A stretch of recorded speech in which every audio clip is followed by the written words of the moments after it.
Keinformasi emiten pemirsa di mana PT Indo Tambang Raya Megah Tbk atau ITMG mencatatkan kinerja kurang mengembirakan di kuartal pertama 2026 maksud kami, di mana laba bersih perseroan turun tajam 15,8% secara tahunan dan pendapatan perseroan hanya tumbuh terbatas 3,1% secara tahunan.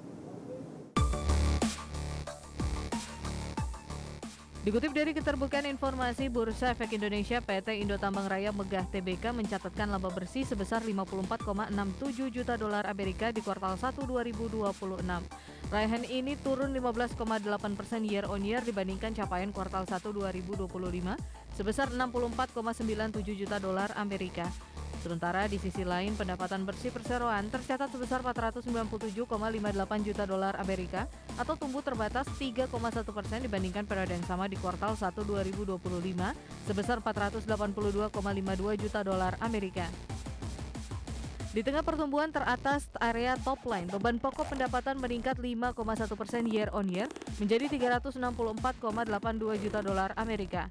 Dengan demikian, laba bruto periode di kuartal 1 2026 menjadi 132,75 juta dolar Amerika, turun 1,9% dibandingkan kuartal 1 2025 di 135,35 juta dolar Amerika. Selanjutnya, perseroan membukukan laba sebelum pajak penghasilan 81,86 juta dolar Amerika, turun 4,5% year on year. Penurunan ini disebabkan adanya tambahan tekanan dari kenaikan beban penjualan 1,7% year on year menjadi 43,36 juta dolar Amerika, serta beban umum dan administrasi yang membengkak 8,7% year on year menjadi 13,11 juta dolar Amerika. Dengan adanya beban pajak penghasilan 26,15 juta dolar Amerika, maka laba periode perjalanan yang dicatatkan di 55,71 juta dolar Amerika turun 16,1% year on year. Sementara itu, jumlah ekuitas perseroan tercatat 1,92 miliar dolar Amerika, naik 0,9% dibanding per 31 Desember 2025 di 1,91 miliar dolar Amerika. Total liabilitas 480,13 juta dolar Amerika tertekan 3,5% year to date. Total aset perseroan 2,4 miliar dolar Amerika turun tipis 0,4% year to date. Jumlah kas dan setara kas 747,17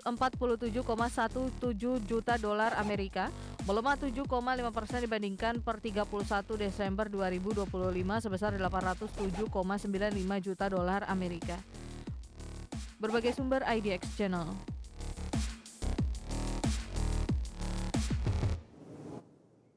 Pemirsa, secara intraday, saham ITMG lebih cenderung mengalami pelemahan dalam di sepanjang perdagangan hari ini.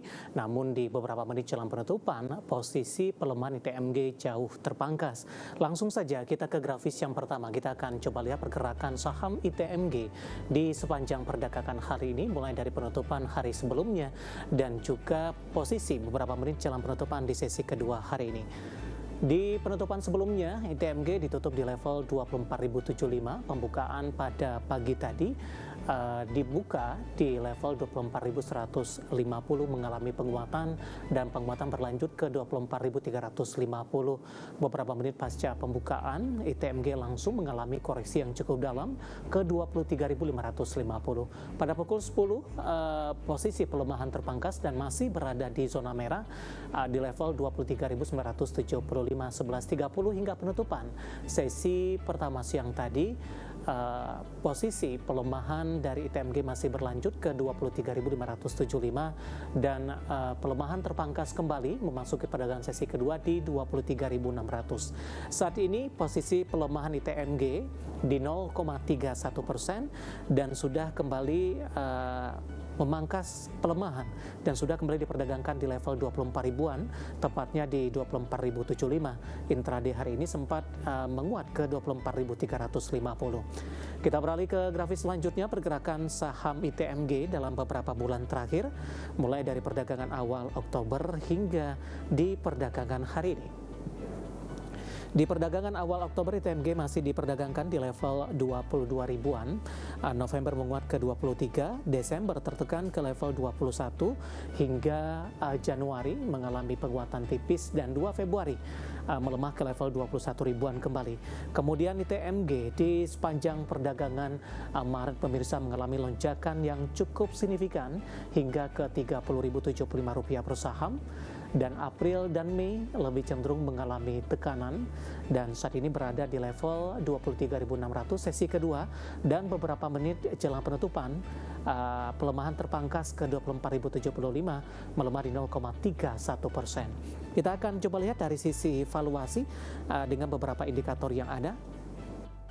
Dari posisi pairnya berada di kisaran 7,16 kali, PSR di 0,79 kali, PBV-nya di 0,82 kali, dan PCFR-nya di 6,00 kali.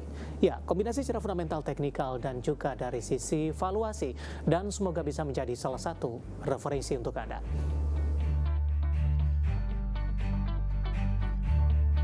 Kategori pilihan pemirsa, nilai tukar rupiah mencatatkan rekor level terendah baru secara intraday ke level 17.510 per dolar Amerika di perdagangan Selasa siang tadi di 12 Mei 2026. Tekanan datang dari penguatan indeks dolar Amerika di tengah konflik Timur Tengah yang kembali memanas dan kondisi kebijakan pemerintah yang penuh ketidakpastian. Pergerakan rupiah makin memprihatinkan di tengah euforia angka pertumbuhan ekonomi 5,61% year on year di kuartal 1 2026. Rupiah justru mencatat posisi terendah sepanjang sejarah di 17.510, terdepresiasi 0,56% di Selasa pukul 10:10 waktu Indonesia Barat. Sebagai catatan, rupiah telah melemah 4,67% sepanjang tahun hingga Selasa siang 12 Mei 2026. Dengan rincian di kuartal 1 2026, rupiah melemah 1,79%. Lalu sejak awal kuartal 2 di bulan April, rupiah tergerus paling dalam 2,93% dan menjadi yang terlemah di kawasan di periode ini. Rupiah melanjutkan pelemahan di tengah indeks dolar Amerika kembali naik di atas 93,115 di Selasa setelah Presiden Amerika Serikat Donald Trump meragukan keberlanjutan gencatan senjata Amerika dan Iran setelah menolak tawaran perdamaian terbaru Iran. Ini membuat permintaan dolar Amerika sebagai aset safe haven meningkat. Laporan ini juga menyebutkan Trump diperkirakan akan bertemu dengan tim keamanan nasional untuk mempertimbangkan kemungkinan dimulainya kembali operasi militer sambil meninjau kembali rencana untuk mengawal kapal komersial melalui Selat Hormuz. Dari sisi domestik, ketidakpastian seputar arah kebijakan dan langkah pemerintah dalam menjaga disiplin fiskal di tengah potensi defisit yang kian lebar ikut membebani rupiah. Seperti catatan beberapa lembaga pemeringkat atau rating agency di awal kuartal 1 2026, dan yang terbaru, mundurnya pengenaan royalti terhadap hasil tambang dalam batas waktu yang belum ditentukan semakin menambah daftar ketidakpastian kebijakan di dalam negeri. Sementara itu, Menteri Keuangan Purbaya Yudisadewa mengaku akan mulai membantu Bank Indonesia untuk mengendalikan tekanan kurs rupiah terhadap dolar Amerika Serikat dengan memanfaatkan skema intervensi di pasar surat berharga atau bond market melalui stabilitas obligasi atau Bond Stabilization Fund atau BSF. Jadi mungkin belum kita aktifkan Bond Stabilization Fund, tapi stabilisasi harga bond dulu. Beda rupanya, kalau Bond Stabilization Fund itu kalau krisis baru kita panggil semuanya. Ini kan nggak krisis, kita gunakan semua instrumen yang ada di kita untuk menjalankan itu. Jadi concern saya begini, waktu Januari sampai April itu kan rupiah melemah 400 perak. Dan yang keluar dari bond market cuma 21 triliun, kan kecil. Kalau saya jaga di situ aja, pasti rupiahnya akan melemahnya nggak terlalu signifikan. Itu yang saya coba jaga. Minggu ini kita akan mulai masuk. Di sisi lain, Menteri Keuangan memastikan tekanan kurs rupiah terhadap dolar Amerika Serikat belum memberikan efek terhadap anggaran pendapatan dan belanja negara atau APBN termasuk beban utang. Saat menyusun APBN 2026 di tahun lalu, pemerintah telah memasukkan asumsi kurs hingga ke level 17.500 rupiah per dolar Amerika, sehingga tekanan sudah terantisipasi dalam fiskal pemerintah tahun ini. Meskipun dalam asumsi makro yang tertuang secara resmi dalam UU APBN 2026 di 16.500 per dolar Amerika, jauh di bawah kondisi rupiah saat ini. Berbagai sumber IDX Channel.